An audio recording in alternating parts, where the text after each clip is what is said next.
fadeaway with a hand in his face in the air for the win! Yes, sir! Garnett gives Minnesota the win at Target Center! Towns rebound, lets it fly, and Karl Anthony Towns drills it at the buzzer! A catastrophic finish for the Grizzlies! Welcome to the Everything's Coming Up Timberwolves podcast, your home for the best Wolves talk around. Wiggins spots up there, deep threes, got it! He scores it at the buzzer to give the Timberwolves the victory!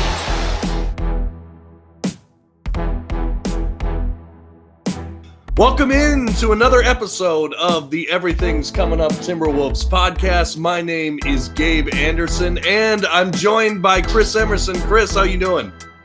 Doing all right. Pretty tough game tonight, but, you know, you got to hold strong as a Timberwolves fan. Right, absolutely. And back from Vegas, we have Jared Good. Jared, how you doing? Doing good. Had a nice needed vacation, which is always fun, but good to be back. I was actually more excited to come back than anything, be with my family again and to hang out with you guys this Friday. I missed it last Friday, so I'm happy I'm back.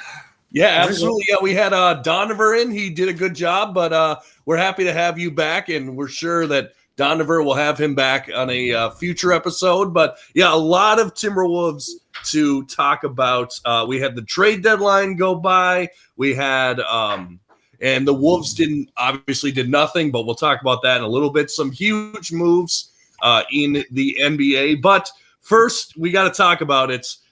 Wolves were down 101 to 85 in basically in the fourth quarter, and had one of the biggest comebacks in franchise history. I mean, it was absolutely like I did not see it coming. I thought they were just going to lay down and die. But Chris, we'll start with you. How did the Wolves pull that off? How did they make it happen? Was it really was it Houston doing it to themselves, or was it the Wolves actually stepping up and making it happen, or a mix of both? I mean, it's always a little mix of both, but it was a lot Houston shooting themselves in the foot. I think they were like 0 for 22 in that span or something like that. Bunch of turnovers. You know, it turns out when two of the worst three teams in the league play, it's usually pretty ugly basketball. Mm-hmm. This just in. Cat pretty much shot us out of the game the first three quarters and then got hot and shot us back in the game in the fourth. So, I mean, it was all right. It's good for a team like us to have close games and to battle back and to get a win under the new coach. You know, coach can, put that on the bulletin board and say, see, you guys did what I wanted you to do, and you came back, and always stay strong, keep your head in the game. You know, it was one of those kind of games.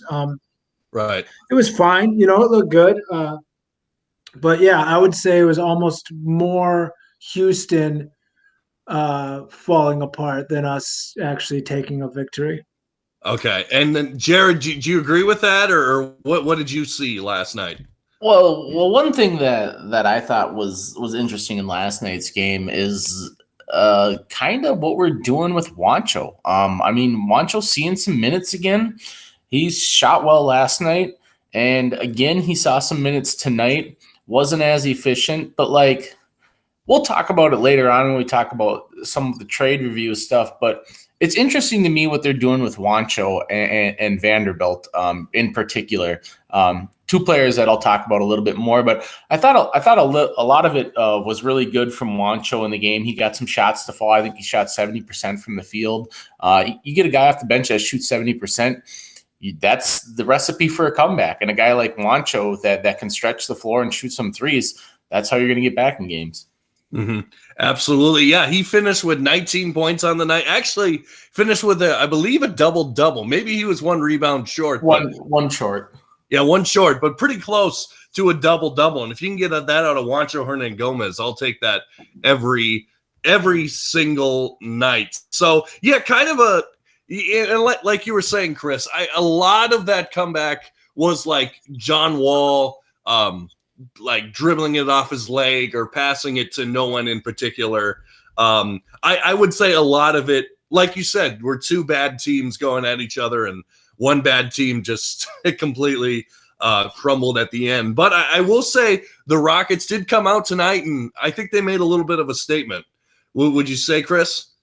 Yeah, I mean, they're a young, hungry team right now. So they're a bunch of guys that are either castaways or guys that are trying to prove that they deserve to be in the NBA, or guys like John Wall who want to prove that they're still, NBA elite, or at least, comparable players. And they're tough, man. They're tough. They're gonna fight, like they don't have the high end talent, but they're gonna fight. I mean, they kicked the heck out of us all game long without their best player. So that's pretty embarrassing on our end.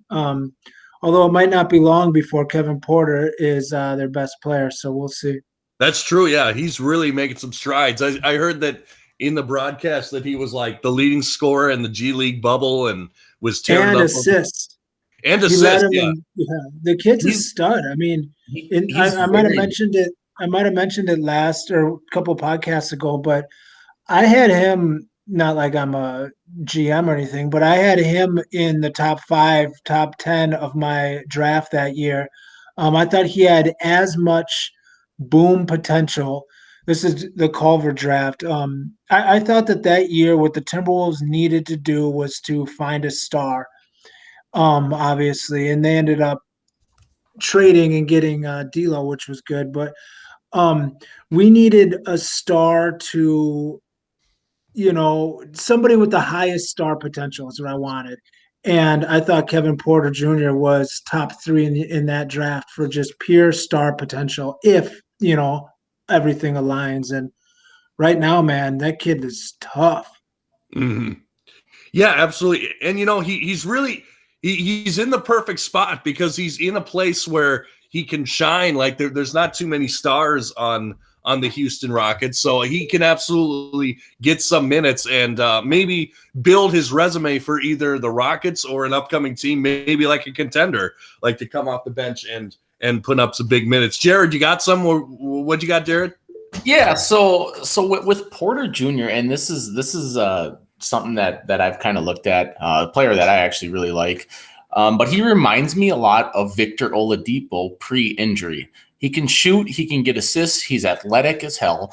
And it's funny because the comparison is exactly what the Rockets did. They actually traded for Victor Oladipo earlier this season and then moved him. And then they also traded for Kevin Porter. So it's very interesting what their GM did. He basically got Porter for dirt cheap and said, this kid's as good as Oladipo, so let's move Oladipo again. Or, and he's young. He's a younger version of him, in my opinion. Very, very talented player, shoots the ball well. He can play point guard when Wall wants to be injured, which seems to be almost all the time, so that's great for them. Very, very talented basketball player. I'm a huge fan of Kevin Porter. Mm-hmm. Absolutely. Yeah, big game tonight, 25 points on really efficient shooting, 10 for 15 from the field tonight. So let's talk about this. So Malik Beasley, we finally got him back tonight. We got him back on the court, which is a positive thing, although he looked pretty shaky tonight. In fact, he had kind of Anthony Edwards numbers from the night before, 4 for 17, 13 points, 3 for 12 from 3, and a lot of them came after the Wolves were already being blown out. Is it premature to worry about Malik Beasley, given that it's his first game back, or do you think this is a sign of things to come? What do you think, Jared? I think it's premature to worry. You got to remember this guy hasn't played in an 8-game suspension, so probably around 3 weeks or so. He hasn't seen in-game action, I should say. He's been able to practice with the team, but I wouldn't worry about it. I mean, it's his first game back. I have no worries about Beasley moving forward. Mm-hmm. And then, Chris, what did you see from Beasley tonight, or did you see anything you liked in his first game back, or anything that concerns you? Or well, I mean, there's a couple times where we're coming down court, and all of a sudden you see a flash, and it was Beasley just flying up and down the court. I mean, he's back. He's going to affect the game, even if he's not hitting shots, just by his energy. So stuff like that kind of caught my eye. Just, oh yeah, I remember that guy, kind of thing. I mean, on this season so far, he's shooting 40% on almost 300 threes. So I'm not worried about his shooting. It'll be there. It's just going to be interesting these next couple weeks on just how guys' roles are going to be. Beasley being one of the main guys. Is he going to get off the? Is he going to get any on the ball touches? Is it all going to be just off the ball spot up stuff? How we're going to fit him in?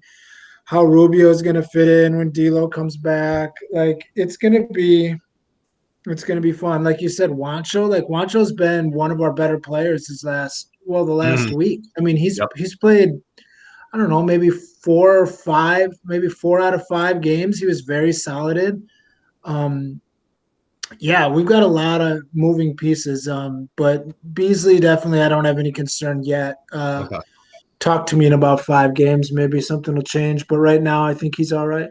Right, absolutely. And like you were saying, one thing about Wancho, it's not like he's just standing on the perimeter looking for to shoot. He's absolutely like attacking the basket lately. Like I love when he drives and get after the basket, kind of like what Nas does a little bit here and there.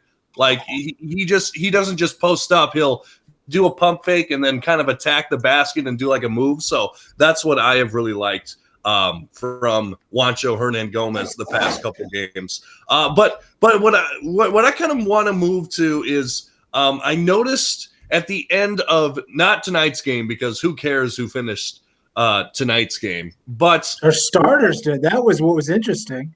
Yeah. I mean, Finch said, hey guys, we might be down 30, looking to be about 40, but hey, starters, get off the bench and get back in there. I mean, that told me something. He's like, you guys got to figure it out. And some of it was just getting used to playing together, but I liked that.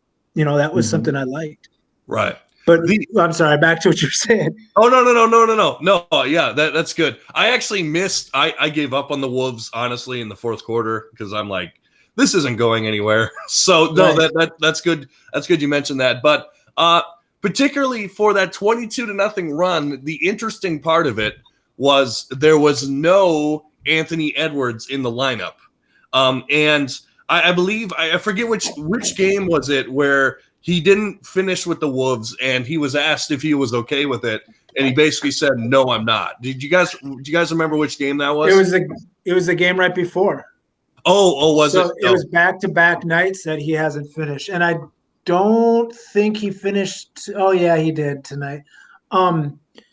Yeah, I mean, but then Finch said they talked to him and, he said, well, look at how you played, man. This was your game. Here's a video of your game. This is what you did. You didn't deserve to be in there. And, one thing that I've seen from Anthony Edwards, when I was even looking at him pre-draft, is the guy, he looks at what he does wrong and he owns it. Maybe it's lip service. I don't know. Like, it's hard to tell if a guy's serious about it or not, but he seems genuine. And Finch took it as genuine, and the kid knows when he's making mistakes, and he's gonna have to figure it out. And maybe that's what Rubio is still here for. One thing that I was thinking the other day, just kind of on Edwards not playing fourth quarter, is when one of my favorite players coming out into the draft was Brandon Jennings. I don't know. You guys probably remember him. Mr. Italy. Yeah, right. So he came over from overseas. He was like, I think he was an Oak Hill prospect, and he was a real flashy passer. I mean, he could get to the hole and finish, but he was very, very flashy passer. And then his rookie, like early on, he dropped 50 points. In a game that was nobody saw coming. And I feel like it was the worst thing that happened to him, because then he went from this all-around pass first point guard, which I'm a big fan of, who can score, to a guy who was looking to just score. And I think it almost ruined his career. I think, or I hope, Rubio can keep that mindset out of Anthony Edwards after he put up that 43-point game or whatever it was, where you're not going like there. It's not going to come that easy. Like you're not that guy that can go for 40 every game. Not yet. So, he's a young kid. He's got some things to learn, and I think between Coach Finch, who's sounds like he's pretty hard nosed, and Rubio, hopefully this year we can get that straightened out. Mm-hmm. Yeah, and to be fair, Edwards, I mean, he had a pretty good bounce back game tonight. 11 for 22, 3 for 9 from 3, 27 points. So, I mean, obviously a lot was in garbage time, but I mean that's a pretty good bounce back game, a pretty good resilience from going 4 for 17 from the field. Jared, what do you think? Anything to add on that of Edwards not playing in crunch time? I think it was more of a teachable moment, kind of like Chris was saying. Like we're down by what 20 something. We ended up winning by 6. We're down by a ton, and we went on this big run. And I think it was kind of a teachable moment for him to just sit on the bench and watch what some of these veteran guys were doing in the crunch time. And we don't have very many veteran guys. Don't get me wrong. I'm not going to say that we had the veterans on the floor, but I think for him, it was kind of a learning moment. Like, this is when not to give up on a game, and the Timberwolves made a nice comeback. And another thing with Edwards that I've been super critical of it, and maybe almost too critical of, is his efficiency. Like, he can get to the hole and he can shoot in mass volumes, but his efficiency hasn't been all that great. It's been really good at times and it's been really bad at times. And when you're closing a game where you're down by 20, like, unless he hits 2 or 3 in a row, he's just too efficient of a player to try and make that comeback, in my opinion. So I think it was a good spot for him to just kind of sit back and watch and kind of say, look at what these guys are doing here. The ball's going in the basket. There's no reason for me to try and jam you in on the floor if you're Finch. I agree. One of the crazy things that Finch did, I don't know if you guys caught this, was there was I think it was a turnover, like an under the basket live ball turnover. Maybe it was a quick rebound, but we kicked it out to Jaden McDaniel, and he was on a fast break, and it was him on. It was pretty much a 1-on-3, him on a couple Rockets guys, and right when he about gets into his Euro step to try some awkward, loping layup attempt in traffic, Finch called the timeout. And it was like, wait, what? Why are you calling a timeout when we're on a fast break? But it ended up being the right call. And my favorite thing is when the camera panned to Finch, his mask was down a little bit, and he had this like little smirk on his face when the guys were coming off the court. And I think Jaden knew like he was a little out of control, and it was just great coaching. I really think that we found the coach. This guy, I mean, it's too early to say, but him holding Edwards out, like him making a little play like that, him motivating Wancho right now, who's been playing better. They say that this guy's a tactician, and the one thing that he's not is a people person. So we'll see how it lasts, but that play was great. But add that to him, like you said, Edwards is a guy who jacks up shots. He's a mass scorer right now, mass shot scorer, and that's not what you need when you're down 19. So I'm kind of in the mode where I'm going to trust every move that Chris Finch makes. Mm-hmm. Absolutely. And interesting that you were talking about Jaden McDaniels, which is kind of where I wanted to go next. He has looked really good lately. Now, looking at his stats for the year, they're not great, okay? 5.8 points per game, 3.4 rebounds, 9 assists. But obviously we know he wasn't getting too much run in the past. Like the past 2 games, he's had 14, 9, 2, and then 8. I think when we look back at particularly where Jaden McDaniels was taken, technically by the Lakers at number 28, do you guys think that going forward that Jaden McDaniels will be, in retrospect, looking forward, one of the late round steals of this draft? And we'll start with you, Jared. Do you think, or do you think there's another guy that you liked from this year's draft that got drafted a little late? Do you think that? Oh, go ahead. I think the pick was fine. I think he's a great little young asset that we have. The problem with McDaniels, and I was trying to hold out till we got to trade talk, but I can't hold out any longer, is we have so many power forwards right now. We have Juancho, we have, Nas, who plays a little bit of power forward, mostly center. We have McDaniels, we have Vanderbilt. We have so many guys that are playing the same position. So when people ask me if I was disappointed that the Timberwolves didn't make a move, a lot of people said, we hung on to this young talent, but there's not going to be room for all of these guys. So I was kind of frustrated to not see at least one of them be moved, because like Vanderbilt played 3 minutes tonight, and then he played like five or 6 minutes the night before. Like, his value isn't going to get any higher. Like, this is the highest that he's going to have a value on this team. So why not try and move him? Because somebody's looking for a backup power forward that can play 18 to 20 minutes. I couldn't tell you the exact team that's going to look for that, but we just have so many guys playing the power forward position, and they're all mediocre at best, including McDaniels. He's got room to grow. He's super raw, but even I don't ever think McDaniels is going to start on this team. And I think that you guys might agree with me there. You might disagree with me there, but we're going to add a power forward eventually. And you just don't have room to carry 5 power forwards off the bench. So I think that was my biggest frustration when talking about the trade deadline, is trying not to move some of those guys to somewhere, just because we have so much talent. Josh Okogie didn't play tonight. I don't know if that was injury related or if it was a coach's decision. I didn't really see the pregame lineup, but he has been playing really good as well off the bench, in my opinion, the past couple of games. Mm-hmm. Yeah, and Chris, what do you think? Do you think that McDaniels can be power forward of the future, or do you think he's just a temporary plug in the Wolves' plan?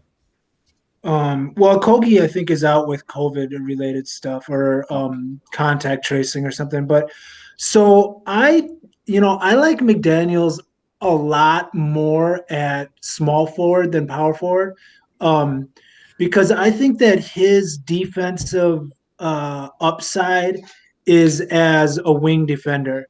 The way that he can, the way he shut down Luka, I mean, it's, a lot of that is just Luka missing shots, and that happens. But the way he can move his feet with some of the, 2 guards or, lead guards that other teams put out there, I think that's where he is right now, his most valuable. But I mean, he also can obviously play power forward. I think that, Vanderbilt being a free agent coming up this year, I think probably lowered some of his value. But I would say Jaden McDaniel, if I was running the team, he's so cheap for a handful of years still, and still raw. I definitely would do what I can to get starting level power forward, and then I would have Jaden back up Edwards at the small forward and the power forward spot. I'd give him about 20, 25 minutes backing up both of those. And then I wouldn't care about Vanderbilt. He can be gone. Juancho can be gone. Like, all those guys can be gone as far as I'm concerned. Mm-hmm. And I guess we should go right into it then, right into trade deadline stuff. So the Timberwolves, and I know, Jared, we've kind of heard your opinion on it, but Chris, were you okay with the Wolves standing pat and not doing anything? Or, I mean, obviously selfishly inside as NBA fans, we all want something to happen on trade deadline day so we can have a new player and break it down or whatever. But Chris, were you okay with them standing pat on trade deadline day? I mean, I don't think. Yeah, I mean, I was fine because I don't think that we had what it took to make the deals. I mean, I love Rosas, and I love that he has a plan, and I love that he has a vision. And I mean, almost everything he's touched has turned to gold. The only problem is his very first thing he touched was Jared Culver, and that was maybe something that derailed his entire plan. I think that the plan from the start in the 2019 draft was to draft a guy that is going to be young and good, or at least solid, to be used in a trade package to get a star. We've talked over and over again about how we're going to go big game hunting, and for that you need draft picks. So we were going to use that 2019, probably the 2020 pick, and that James Johnson $17 million, which turned into a Rubio $17 million contract, and that was going to be our key. Problem is Culver's terrible. Like he's not even NBA ability. He played 4 minutes tonight. Like the guy, he had coaches did not play last night. If that would have been Kobe White instead of Culver, that would have been, I'm just running down that draft. Rui Hachimura, that would have been Cam Reddish, that would have been PJ Washington, Tyler Hero, even Siku Dugamboya, the guy from Detroit, that power forward. I mean, Brandon Clark. I mean, if that would have been any of those guys, I think that we could have made that deal for Aaron Gordon. I mean, the Aaron Gordon deal was basically Rubio, Culver, and a protected future first, which is what I assume we offered. And what they offered was Gary Harris, which is just a contract the same as Rubio's. They are a protected first, and then they added RJ Hampton, who was like a 17th pick. And I think what it came down to is they see more ability in RJ Hampton than they do in Jared Culver. And that's embarrassing, but that's where we're at. So I think Jared Culver single-handedly crushed this trade deadline for us because he has no value. And if he had value, he could have been a piece to use, but he doesn't. So, and everyone's saying, I'm so happy we held on to our young pieces. Jaden McDaniel was never in the trade. Like, he wouldn't have been in a trade. Like, Anthony Edwards wasn't going to be in a trade. So, like, that was never an option.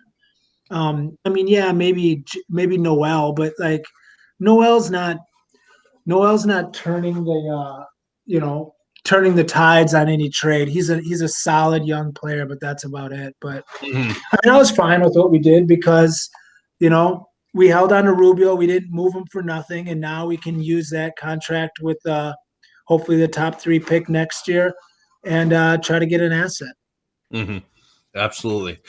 So kind of my opinion on it. Like I said, like you were saying, I'm okay with the Wolves not doing anything. I don't want them to make a move just to make a move, just to make them feel like, oh, we have to do something because everyone will get restless. The thing is, sometimes when you do that, you end up hurting. Because I feel like, for example, David Kahn back in the day on draft night, I feel like that's what he used to do.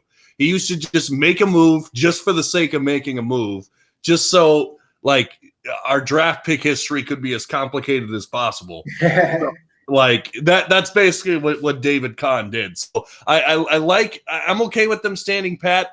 Would I have loved them to make a move for Aaron Gordon? Absolutely, for the right price. But, it just didn't happen. Speaking of that, what was let's say here we'll go with this. Who do you think won the trade deadline? Particularly, like, which move was your favorite? And then one team that you were kind of puzzled by what they did at the trade deadline. We'll start with you, Jared. Who do you think won the trade deadline, or what was your favorite move? And what one team that you're kind of puzzled by what they're not completely sure what they're doing? The team that I thought won the trade deadline was the Chicago Bulls. Chicago Bulls got to add a guy, Nikola Vucevic, who's a stud. Granted, they got blown out tonight by the Spurs. But I really like what they did because they needed a center. They had Wendell Carter as kind of their center man, and that was pretty much it. They had a guy like Daniel Gafford play backup center to them. They were lacking at the center position. They went out and got a center, and I believe they gave up 2 first-round picks and a couple young players to get them. But they're making a playoff push, just like the Atlanta Hawks are. Those are 2 teams that are fighting for spots in the East. And I think my loser is actually the Clippers. The Clippers added Rajon Rondo and gave up Lou Williams, which really kind of had me scratch my head because Rondo, I get, is a playoff move. Like, you're adding Rondo to play backup point guard or even maybe starting point guard because they're real thin at point guard with Beverly being banged up. So that kind of made me scratch my head a little bit because, like, on the surface, I look at those 2 players and I think Lou Williams is much better than Rajon Rondo, and it was a straight-up deal. But it also made me kind of like what the Hawks did. Like, the Hawks have a point guard, and they just added some more bench pieces to score. And excuse me, the Hawks have been playing really good lately. So I think the Clippers are the losers. I think the Bulls are the winners. And yeah, those were probably my two most talked about moves, anyways. Mm-hmm. And then Chris, what about for you? One team that you think won the deadline and one team that kind of puzzled you. I like what the Nuggets did. I'm an Aaron Gordon fan, but more importantly, just the fit with that team. They've got such a good passing team now. Like, Aaron Gordon ran point guard for a lot of this year. So now you've got the best passing center maybe ever.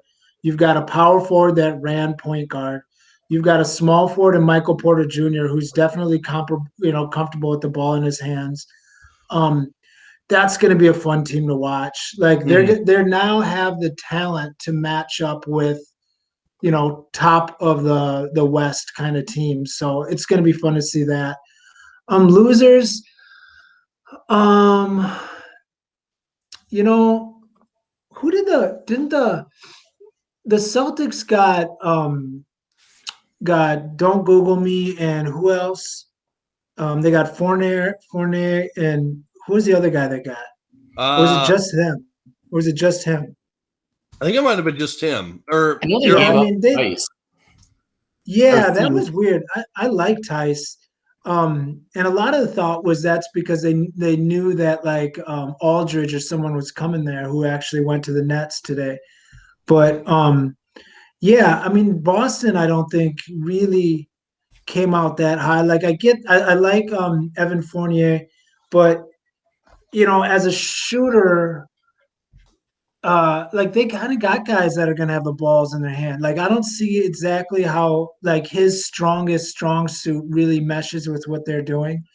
So I'm not in love with what Boston did, I guess, but they definitely didn't do anything that's like, oh, now you caught up to the Nets talent wise. So right.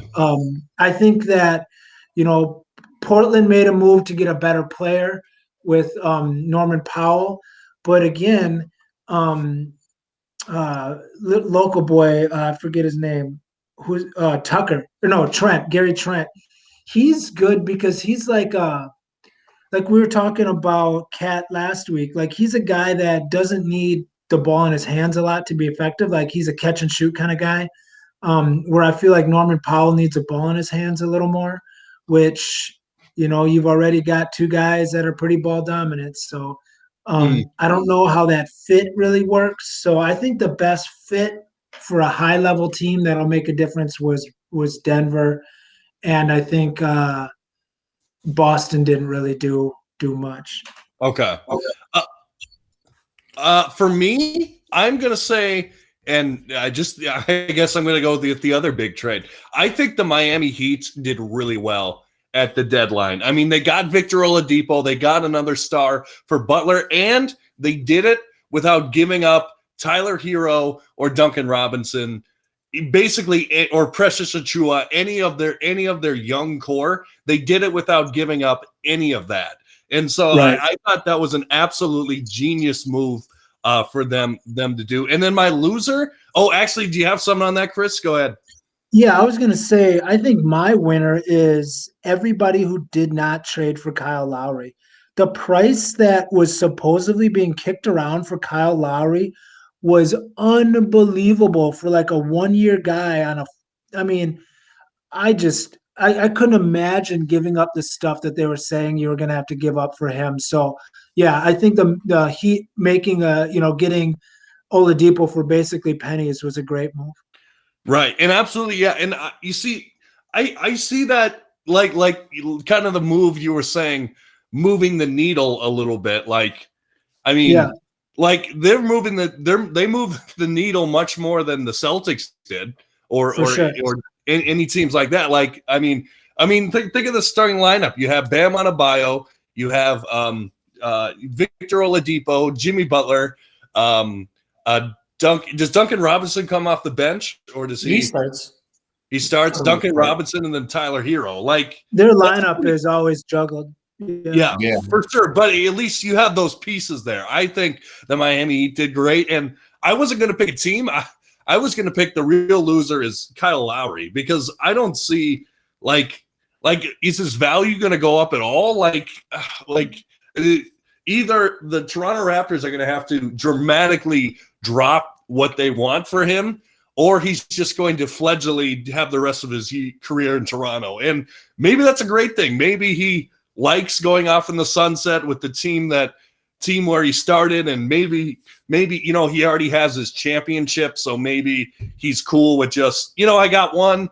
We had a great year with Kawhi, whatever, moving on. But yeah, it felt perfect for Kyle Lowry to go to a contender and compete, maybe like the Lakers or I don't know, any other or the 76ers. But yeah, he's my big loser. Jared, you got some? Yeah, so like with Lowry, I think the craziest thing about Lowry is, like, even if Lowry walked, say, this offseason or something, I don't know what his contract looks like, but it might be expiring. It is. Yeah, so even if he walks, you got a guy like Fred VanVleet and you got Powell. And it was really odd that they gave up Powell to get Trent, which, I mean, Powell was a great fit on that Toronto team. I don't know if he's going to fit in as well with Portland like we were just talking about. But I also wanted to mention that I did really like what the Nuggets did. I just couldn't talk about them because I knew Chris had to talk about his boy. But the Nuggets did a great job. Porter, and I mean, you guys know I'm a Jokic guy. He's one of my favorite players in the league. And he's still my MVP, and he has been since about week 1 of the season. I don't care how good Joel Embiid's been. Jokic has been absolutely incredible. But yeah, the Nuggets are in a prime position to make a deep run. And in my opinion, the Nuggets and the Jazz are right there with the Lakers in terms of, and the Clippers to me took a step back at trade deadline, just because there's so much uncertainty at the point guard position, and you're taking a big gamble on a guy like Rondo at the tail end of his career. So that was my biggest takeaway from the trade deadline. But yeah, the Nuggets got McGee too. Like McGee, they got him for pennies. And McGee, I've been a huge McGee fan my whole life, just because he does what he does, and sometimes he tries to do more, but like he's going to protect the rim, he's going to rebound, and he's going to be like a lob guy, and like that's kind of what he'll do, and that's a valuable asset. I think the reason why they moved Powell is because he's going to be a free agent next year, and I think he's going to want 20-some mil, and I don't think they have any interest in paying him that. So I think they're like, well, we'll get a younger guy on a cheaper contract without letting him walk for nothing. So I think that was just managing an asset. Mm-hmm. Go ahead, Jared. You had something? Yeah, I was. So I forgot what I was going to say now. Was it McGee? Yes, McGee. So I just wanted to say McGee is super, super solid player, and the dude plays hard. He's one of the best guys to have on your bench as a backup center because you don't want McGee playing 30 minutes. But if you can get 15 to 17 minutes of high energy JaVale McGee, that is the absolute perfect fit for a backup center. Right. And if you ever get some free time, and I know some people have seen this and they'll know what I'm talking about, but if you ever got 9 minutes out of your day, go watch on YouTube Shaq and a Fool JaVale McGee highlights. Is the best 9 minutes you will ever see in your entire life. That dude is just a hilarious basketball player that tries so hard that he will shoot from half court, literally in the middle of a game. Right. He gets a little out of control. Right. So and then one thing that I noticed on the trade deadline, Chris, I think you posted this on the True Fans.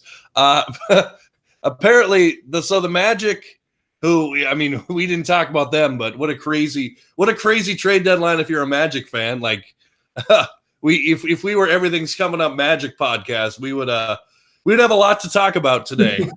But I noticed that Jeff Teague, they didn't even need him to report. They're just like, we're gonna waive you. Yeah. Like, don't even bother showing up. You don't have to pack your bag. Just stay at home. Like, I don't know. I feel like there's still worth in Jeff Teague though. Like I feel like some team could use him. I think it just comes down to why bother? Like, why bother even taking time away from some of our young guys to teach this guy our system? Like, it's just, who cares? Like, they're like, who cares? It's just right. Yeah, it's right.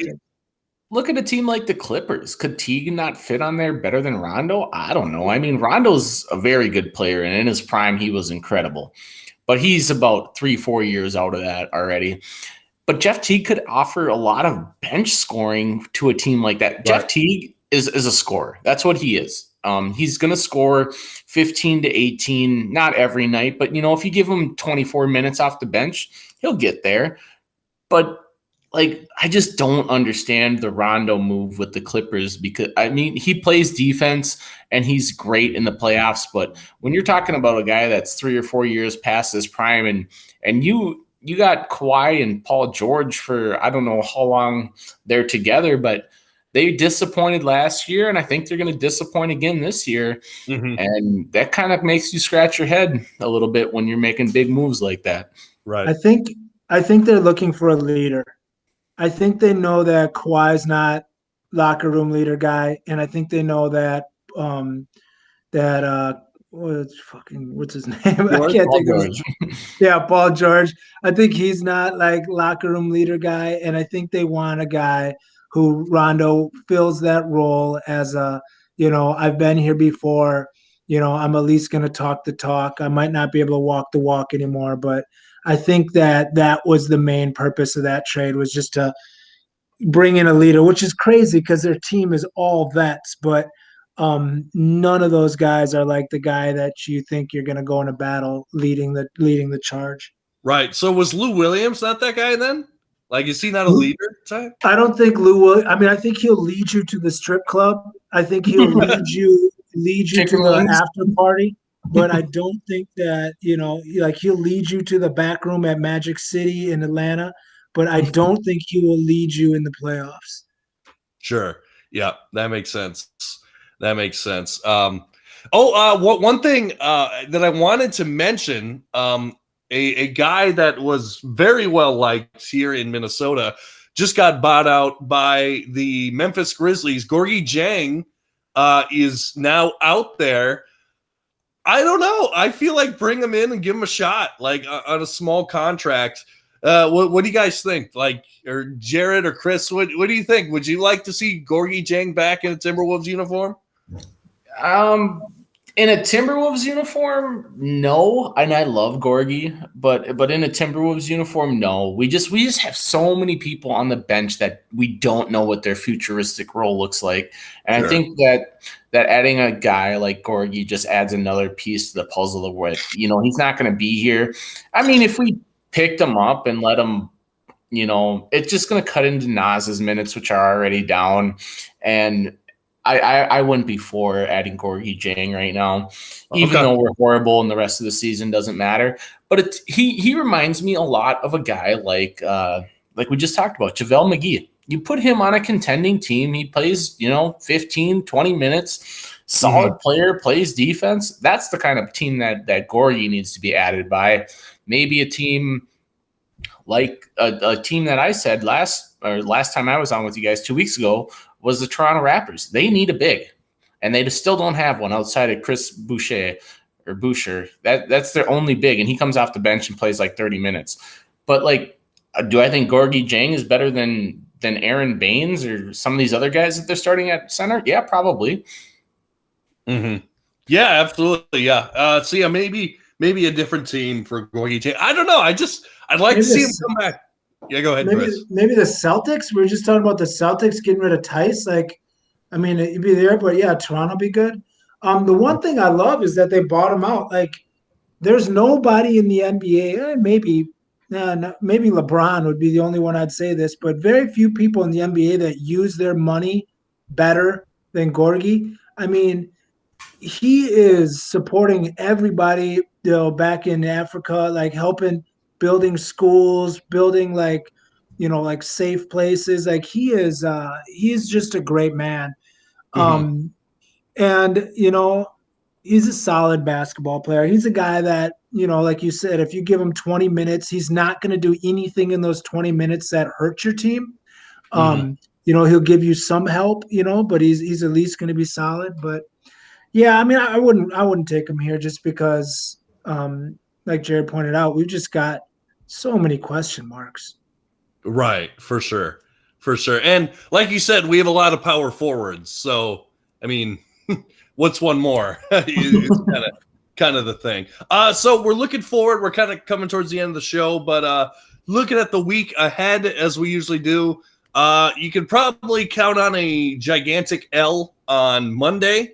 Because we're playing the Nets on the road, so that's not looking too good. Then we got the Knicks, and then we got the Grizzlies. We're gonna do it like we usually do. Who do you think, or which game are you most excited for this week? And we'll start with you, Chris. Which of those three are you most excited for? I'd like to say the Grizzlies game. I think just pushing it out. Hopefully to see D'Lo more. And they're just a fun team. They kind of match up with us pretty good. I'd like to just see us battle there. And hopefully they can throw out two bigs at us so I can see some more Nas and Cat time, man. I really need to see more Nas, man. This guy is I think he's really, really good. And we just can't find minutes for him. I don't know how we're going to find more minutes for him. Mm-hmm. Yeah, absolutely. Jared, what game are you looking forward to this week? Usually I do this on purpose because I know the games that you guys are looking forward to. So I kind of leave it for you guys to talk about. But this one is actually the game that I'm looking forward to, and it's the Nets. And let me tell you why. Because we're going to lose. Don't get me wrong. We're going to lose. But we have given up so many points defensively. And I want to see what we have in the bag to try and stop James Harden. Eventually this team needs to get better defensively. And by get better, I mean quite a bit better. We have been pretty bad defensively. And a lot of that has to do with pace, but a lot of it has to do with we just can't shoot as good as other teams. We want to play this fast pace, but we just look at the Rockets shot, 43% from three tonight? I mean, you're not going to beat anybody when you're playing at a pace and they're shooting 43% from three at the pace that we play at. They also shot on, I think it was 56% from the field. You're just not going to beat teams when you play that fast pace and let teams shoot that good. So defensively, I want to see how we play against the Nets. If we lose by 20, we lose by 20, but I would be much happier to see the game stay 105-90 than I would see it stay 130-110. But that's just me. Mm-hmm. So I'll tell you what, James Harden wants nothing, absolutely nothing to do with Jaden McDaniels. That's what I'm saying. We're gonna put Jaden on James Harden, and he's gonna just put the clamps on him. That's what I want to see. I like that. And I'll finish the trifecta.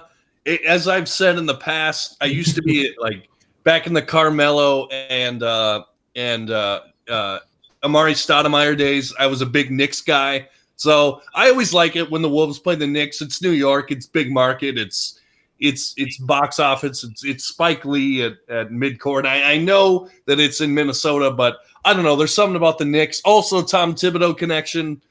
I don't know. I like to see Tom Thibodeau succeed because I was one of those guys who actually liked Tom Thibodeau. Julius Randle's doing some things. We got a couple guys are from New York too. I mean, Nas and Kat are both New York guys, so that'll be fun for them. That's true.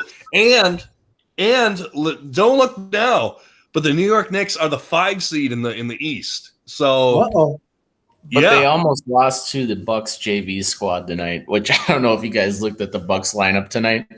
But just to run down who was out for them, just to show you how crazy of a game this was. Jrue Holiday was out. Middleton was out. Giannis was out. Portis was out.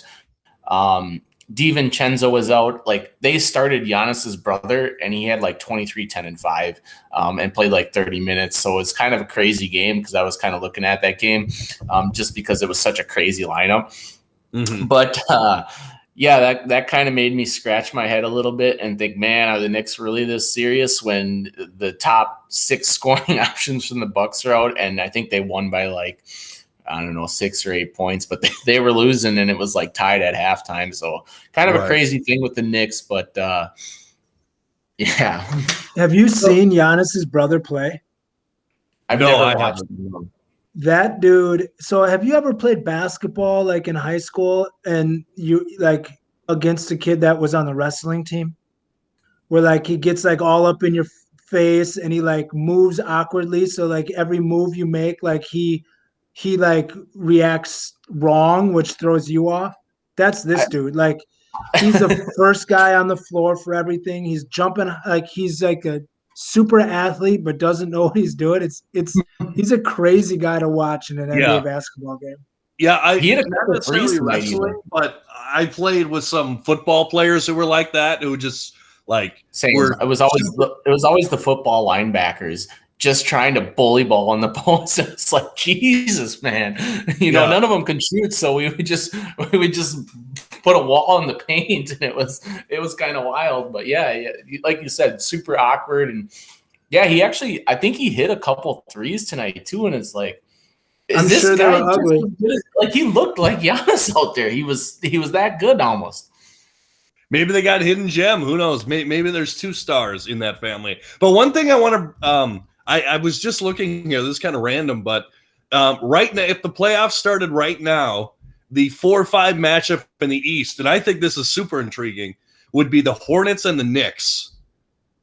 I think that would be a great first round series. Like that would be can't miss television, particularly if the Hornets can hang on without LaMelo here, which get well soon, LaMelo. That's terrible. And honestly, D'Angelo Russell probably shouldn't have tweeted what he tweeted when that was that team kind of loses value for me as a basketball fan without LaMelo.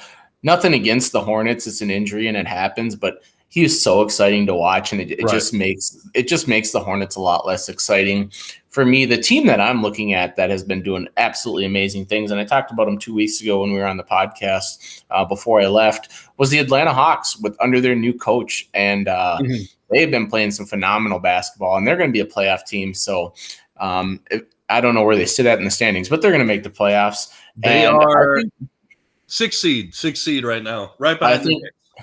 I think that they could very easily upset somebody, and we don't see upsets in the NBA very often in the playoffs. It's pretty much chalk across unless it was Baron Davis's Warriors. Mm-hmm. I mean, I can't remember seeing a first-round upset that was of any caliber, but keep an eye on the Hawks come playoff time. Very solid team, 2 big men, a lot of shooters on that team. Very interested in the Hawks come postseason time. Right. Absolutely. Well, I think we're going to wrap it up there. It's been a fun show. And Chris, thanks so much for joining us. Yeah, no problem, man. Awesome. And Jared, welcome back. Thanks for being with us. Hey, it's always a highlight of my week to talk Wolves with you guys for an hour, even if we're 11-35 or whatever we are now. It's still fun to just talk basketball, man. Absolutely. And this has been an episode of the Everything's Coming Up Timberwolves podcast. Make sure to like, share, and subscribe, and make sure to follow on Spotify so you never miss an episode. And as always, go Wolves.